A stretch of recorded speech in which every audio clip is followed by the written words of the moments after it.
Pernah nggak sih kita mikir pas seorang siswa lagi ngobrol sama AI zaman sekarang, itu AI-nya beneran ngajar atau cuma jago ngerangkai kata doang layaknya mesin penjawab pinter? Nah, pertanyaan krusial inilah yang bakal jadi titik tolak kita buat ngelusurin kemampuan sejati AI di dunia pendidikan saat ini. Selamat datang di paparan materi kali ini.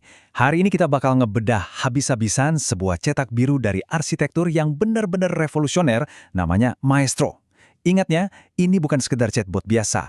Ini adalah Intelligent Tutoring System atau ITS berkonsep hibrida yang emang dirancang spesifik banget buat memandu perkembangan kognitif siswa.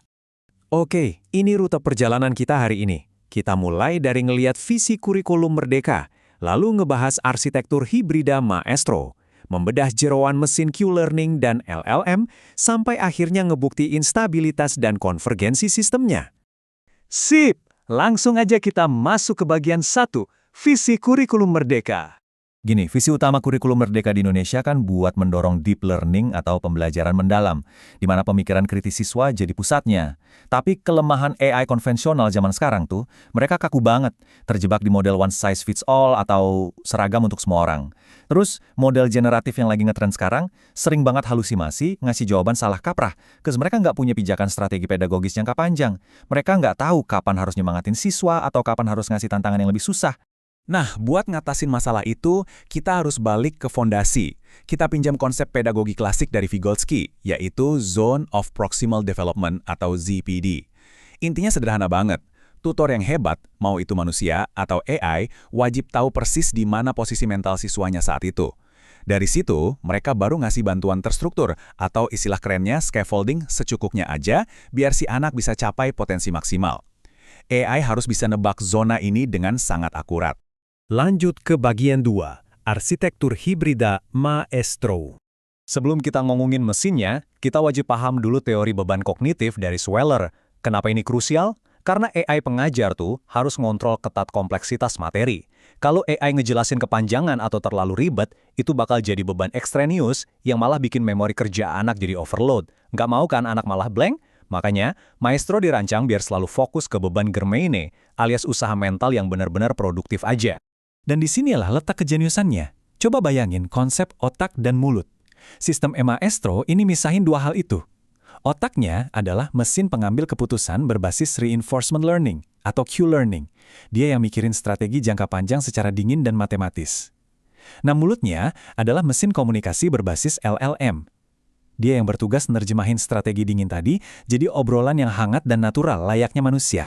Kalau kita bedah cetak birunya, arsitektur Maestro ini benar-benar perpaduan yang gila. Dia ngegabungin teori scaffolding pendidikan di satu sisi dengan kalkulasi matematika reinforcement tingkat tinggi di sisi lain. AI ini ngelihat siswa dari banyak dimensi sekaligus dan langsung beradaptasi detik itu juga.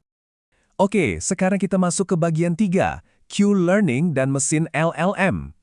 Apa yang bikin otaknya ini begitu spesial? Di dalam Maestro ada algoritma Q-Learning pembaruan ganda yang jalan pakai sebuah skor Z dinamis. Tenang. Bahasa simpelnya buat kita para pendidik gini, mekanisme matematika ini tuh nahan si AI biar nggak gampang nyerah pas ngadepin siswa yang lagi buntu. Hiperparameternya terus-terusan nyesuaiin diri real time ngikutin performasi anak. Bener-bener sabar dan teliti. Nah, coba lihat tabel ini. Ini bukti gimana kasat matanya sistem memetakan mental anak. Kalau siswa terdeteksi di ZPD 0, AI wajib ngasih scaffolding atau bimbingan penuh. Tapi begitu siswa udah mandiri dan masuk ke ZPD 2, algoritma bakal teriak, "Stop, jangan disuapin jawaban." AI malah disuruh ngasih tantangan. Terstruktur banget kan? Terus pertanyaan pentingnya, gimana cara ngejamin LLM-nya nggak tiba-tiba ngelantur atau halusinasi? Jawabannya ada di pipa keamanan ini. Di sini, LLM itu cuma bertindak pasif. Dia tunduk patuh sama agen RL, dan dipagerin pakai sistem RAG yang ngunci semua fakta murni dari kurikulum Merdeka. Jadi, apapun yang keluar dari mulut AI ini dijamin 100% aman secara faktual maupun pedagogis. Jadi poin krusialnya ada di alur 4 langkah ini. Ini kayak rantai komando yang nggak bisa diputus. Langkah demi langkah ini memaksa si AI buat selalu setia sama tujuan jangka panjang kurikulum. Determinik, sangat terukur, tapi pas sampai di telinga siswa, kedengarannya tetap ngalir dan manusiawi banget. Bergeser ke bagian 4, stabilitas dan konvergensi sistem. Gabungin teori itu gampang, tapi buktiin lewat tes komputasi itu beda cerita. Biar sistem nggak liar, para peneliti masangin mekanisme stabilitas yang namanya hard clamping. Ibaratnya ini tuh semacam polisi tidur atau pembatas kecepatan. Gunanya apa? Biar si AI nggak lebay atau panik berlebihan waktu nangkep ada satu kesalahan kecil dari siswa pas lagi belajar.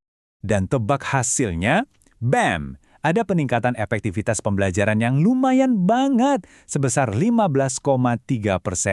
Angka ini didapat dari ngukur area di bawah kurva pembelajaran. Dibandingin sama tutor AI biasa yang statis, ini lonjakan performa yang nggak main-main loh. Nggak cuma itu, lihat angka raksasa ini. Lonjakan 70,7%. Ini adalah peningkatan rata-rata kualitas kebijakan sistem. Maksudnya, agen AI hibrida ini benar-benar terbukti sukses memprediksi rute kesuksesan jangka panjang siswa, dan secara aktif ngebimbing mereka ke sana. Nggak sekedar ngasih jawaban instan terus udah. Tapi, ada satu fenomena yang menurut saya paling nunjukin betapa cerdasnya AI ini, yaitu delayed dominance. Jadi, agen Maestro ini ternyata butuh waktu sedikit lebih lama buat ngunci kebijakan belajarnya. Baru mantap di episode ke-41, sementara AI statis udah kelar di episode 27. Loh, kok melambat? Jangan salah. Perlambatan ini justru fitur brilian. Artinya, AI ini mikir keras, mastiin dia benar-benar paham keunikan siswa tersebut sebelum bikin keputusan final soal strategi ngajarnya. Coba perhatiin grafik radar ini. Garis yang warna biru itu Maestro. Kelihatan banget kan gimana dia ngedorong batas ke titik maksimal di hampir semua metrik komputasional, terutama dalam urusan adaptasi parameter dan nerapin teori ZPD tadi di lapangan, benar-benar mendominasi. Kalau kita cek legendanya, Maestro ini mendarat manis di zona inovasi dengan skor 8-10. Ini membuktikan buat Anda semua bahwa sistem hibrida ini udah bukan cuma sebatas purwarupa di atas kertas. Ini udah jadi lompatan inovasi komputasional yang jauh ninggalin sistem ITS konvensional lainnya. Terus so what? Kenapa semua ini penting buat dunia pendidikan kita? Jawabannya, karena kita akhirnya nemu cara brilian buat ngegabungin aturan algoritma yang terukur sama keluasan bahasa dari LLM. Ini benar-benar perangkat impian buat ngejalanin deep learning-nya kurikulum merdeka. Dan yang terpenting buat kita para guru, karena semua langkahnya terekam dan terstruktur, proses ngajar AI ini bisa kita audit 100%, aman secara pedagogis. Nah, sebagai penutup, paparan materi ini ninggalin satu pertanyaan yang lumayan bikin merinding. Coba bayangin, kalau sekarang AI aja udah bisa ngitung dan beradaptasi secara matematis terhadap beban kognitif unik tiap-tiap anak, terus apa dong definisi baru dari peran kita, guru manusia, di ruang kelas masa depan? Bukankah ini obrolan yang menantang banget buat kita telusuri bareng-bareng? Terima kasih udah nyimak penjelasan ini sampai akhir, sampai jumpa!